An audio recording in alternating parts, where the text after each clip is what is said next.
আলহামদুলিল্লাহ, লা ইলাহা ইল্লাল্লাহ জিতবে এবার দাঁড়িপাল্লা, ইনশাআল্লাহ দাঁড়িপাল্লা, ইনশাআল্লাহ দাঁড়িপাল্লা ইনশাআল্লাহ এই বাজারবাসী তো কালকে আমি ফেসবুকের মধ্যে দেখলাম একটা ভিডিও আমার সামনে আসছে যে লা ইলাহা ইল্লাল্লাহ জিতবে এবার দাঁড়িপাল্লা। আওয়াজ করে বলেন না নাউজুবিল্লাহ।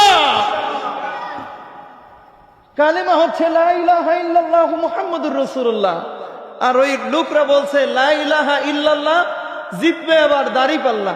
তাহলে আল্লাহ নবীর কালেমাকে বিকৃত করা হচ্ছে কিনা? কথা কোন বিকৃত করা হচ্ছে কিনা? নবীর শান অপমান করা হচ্ছে কিনা? নবীর শান মানকে ঘাটো করার অপচেষ্টা চলছে কিনা? আল্লাহর হাবিব মুহাম্মদুর রাসূলুল্লাহ সাল্লাল্লাহু আলাইহি ওয়াসাল্লামের শান শওকত মান মর্যাদা নিয়ে কেউ যদি কটু কথা বলে, এই ৯৫ ভাগ মুসলমানের দেশে একটা আশিকে রাসূল মুহূর্তের জন্য বরদাস্ত করবে না। কথা বলেন ঠিক কিনা?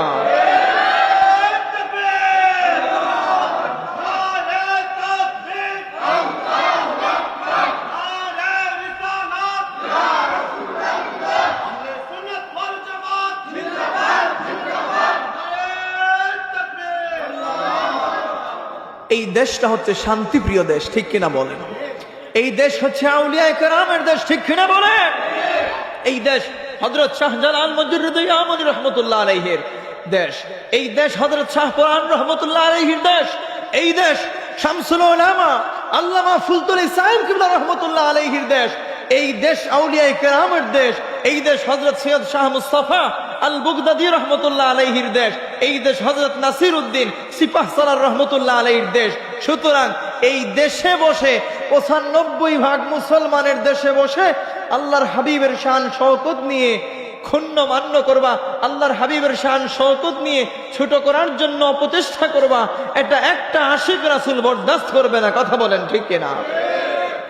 আমরা বিনয়ের সাথে বলতে চাই, আমরা দাঙ্গা হাঙ্গামা চাই না ভাই, আমরা বিনয়ের সাথে বলতে চাই, ইসলামকে যদি আমরা মানি তাহলে যথাযথভাবে পুঙ্খানুপুঙ্খভাবে ইসলামকে মানতে হবে, ঠিক কিনা বলেন? অর্ধেক মানলাম, অর্ধেক সাপ আর অর্ধেক কি বলে চাচা বলেন না, আমাদের সিলেটের ভাষায় যে বলে অর্ধেক সাপ আর অর্ধেক হ্যাঁ কুচ্ছা কুচ্ছা কুচিয়া না, অর্ধেক সাপ আর অর্ধেক কুচিয়া, এইটা চলবে না ভাই।